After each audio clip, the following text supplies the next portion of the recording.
Welcome to the BNP Paribas Open in beautiful Indian Wells, California. I'm Sam Gore along with Robbie Koenig with a preview of the women's and men's singles final. And Robbie, in the women's final, #1 player in the world, Caroline Wozniacki, will take on former Wimbledon runner-up Marion Bartoli. How do you see that one?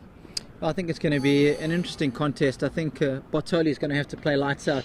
The last time they played in a final in Doha, she only got 2 games against Wozniacki. I mean, she comes into the final as the underdog, so there's no pressure on her. She's said as much as that. She's been playing good tennis this week, overcame a little bit of adversity against Ivanovic. She had stomach problems, didn't look like she was going to take to the court, but handled that very well. And of course, she's done well to get through to the final.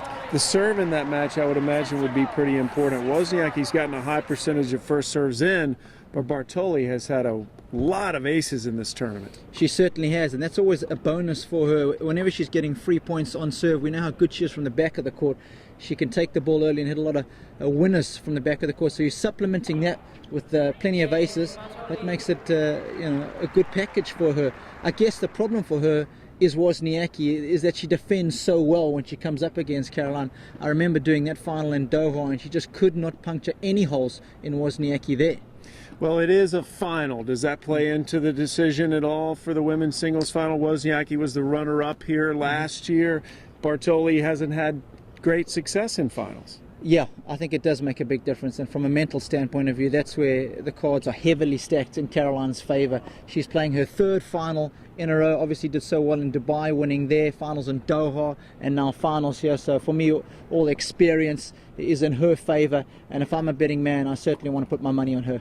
All right, let's transition now to the men's singles final. Rafael Nadal and Novak Djokovic will be the new #1 and #2 ranked players in the world on Monday. However, for the final, it's 1 versus 3. But there is no secret here. They are not strangers to one another whatsoever. No, they're certainly not. They're meeting for the 24th time in their rivalry. In fact, that rivalry is more than anybody else on tour in the last 10 years or so, which is perhaps surprising. We often think about Federer and Nadal, but this one's been going on even longer.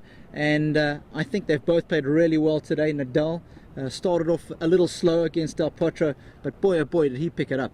Let's talk about specifics, though. What does each man have to do to the other to win this title? Well, I think what Nadal has to do well tomorrow is he needs to serve well. He hasn't served particularly well this week, but picked it up nicely when he was down 4-1 against Del Potro. And of course, the forehand up the line is important for Nadal. For me, that's always a barometer as to how well he's playing. We saw him hit it particularly well midway through that opening set against Del Potro, and it opens up the court so much more for him because he can use his aggressive forehand cross court as well and spread the court. And he's going to have to do it well against Novak because Novak moves well. Couple that with the fact he's going to serve well, and I think that'll be a good recipe for Rafa. How about for Djokovic? Similar sort of story. He needs to serve well. I think we saw in the match against Federer, when he didn't make a lot of first serves, he struggled. But the moment the first serve starts to find its mark, he's dangerous, gets a lot of free points off of it. But for me, it's the confidence thing as well. He's playing the big points so well. You know, he was in all kinds of trouble in the 3rd set there. But once he settles into his game plan, makes a lot of balls, is aggressive with the backhand, aggressive with the forehand, I think that's when he's dangerous. Well, finally, does the surface favor either? No, I think it's pretty fair for both. Perhaps the fact that Nadal's had a little bit more success here plays into his hands. He likes the high bounce here in the desert. The ball's scooting off the court very nicely. But then again, that's negated by the fact that Djokovic has been so confident of late. So for me, it's a 50-50 matchup. You might as well toss a coin.